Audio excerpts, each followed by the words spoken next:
आका सल्लल्लाहु अलैहि वसल्लम मक्का शरीफ में जा रहे हैं। एक बुढ़ी अम्मा आहिस्ता आहिस्ता चल रही है। मेरे आका ने फरमाया, बुढ़ी माँ क्या हुआ? कहा कि ये आटा है और देर हो गई और मेरा मालिक यहूदी है, मैं इसकी कनीज हूँ, अगर नहीं पहुंचा तो मारेगा।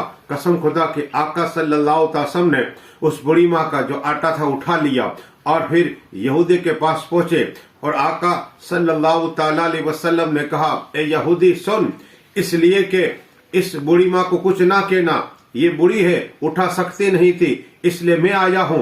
कसम खुदा की। यहूदी ने कहा, आपका नाम क्या है? कहा, मेरा नाम मोहम्मद है सल्लल्लाहु अलैहि वसल्लम। बस इतना कहना था। वो यहूदी अपने कमरे में गया और जाने के बाद तौरत लाया, तौरत, और लाने के बाद तौरत खोली और कहा, क्या आज की रात तुमने मेराज की है, अल्लाह का दीदार किया है, जन्नत को देखा है? कहा, हाँ। तुझे कैसे?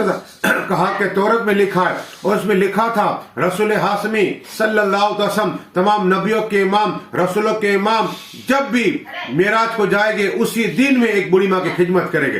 कहो सुभान अल्लाह। ये अखलाक, यहूदी ने अपने रिश्तेदारों को बुलाया और कहा, ये आखिरी नबी है, कलमा पढ़ो। उनका अखलाक देखो कि मेराज हुई, अल्लाह का दीदार हुआ, जन्नत को देखी, होरे को देखी और फरिश्तों को देखा, और देखो अखलाक देखो, बुढ़ी माँ का काम कर रहे। कसम खुदा की, जितने लोग थे यहूदी सबने कलमा पढ़ा कि ला इलाहा इल्लल्लाह मुहम्मदुर रसूलुल्लाह सल्लल्लाहु अलैहि वसल्लम। वो नबी जो आदम के भी नबी है, शीश के भी नबी है, याया के भी नबी है, जकरिया के नबी है, मूसा के नबी है, ईसा के नबी, वो नबी सल्लल्लाहु अलैहि वसल्लम का अखलाक देखिए। इसलिए कि हुजूर सल्लल्लाहु अलैहि वसल्लम, एक यहूदी एक शख्स आया और दिया जाने के बाद आका की चादर को खींची, आका को निशान हो गया। कहा कि मोहम्मद सल्लल्लाहु अलैहि वसल्लम, जो अल्लाह ने तुम्हें माल दिया है उसमें से मेरा हिस्सा आता फरमाओ, मुझे माल दो। मेरे आका मुस्कुराए और कहा कि इन्हें से माल अता फरमा दो। ये मेरे आका का अखलाक है। पढ़िए दुरूद शरीफ और ये प्रोग्राम लाइक करिए और शेयर करिए।